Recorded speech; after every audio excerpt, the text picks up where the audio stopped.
Hello மக்களே, இது தியா mini விலாகுடைய 3வது மினி விலாக்.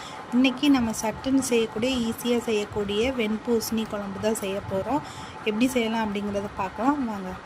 இதுக்கு அரை வெண்பூசணி எடுத்திருக்கேன், ஒரு தக்காளி, ஒரு வெங்காயத்தை நல்லா தோலை நீக்கிட்டு கழுவிக்கோங்க. அப்புறம் அதை சின்ன சின்னதாக கட் பண்ணிவிட்டு தக்காளியும் கட் பண்ணிக்கோங்க. வெண்பூசணி உள்ள விதையெல்லாம் எடுத்துகிட்டு அதோட தோலையும் நம்ம ரிமூவ் பண்ணிவிட்டு அதையும் சின்ன சின்னதாக கட் பண்ணிக்கலாம்.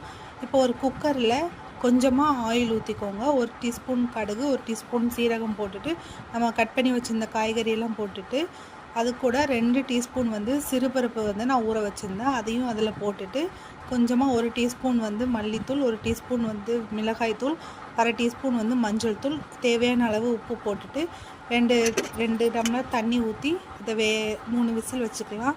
சைடில் தேங்காயும் 2 மிளகாயும் போட்டு அரைச்சி வச்சுக்கோங்க. இப்போது நம்ம விசில் வந்ததும் அதை நல்லா மசிச்சு விட்டுட்டு இந்த தேங்காய் பேஸ்ட்டை ஊற்றி 2 நிமிஷம் கொதிக்க விட்டுட்டு மல்லி இலை போட்டு இறக்கிற வேண்டிதான்.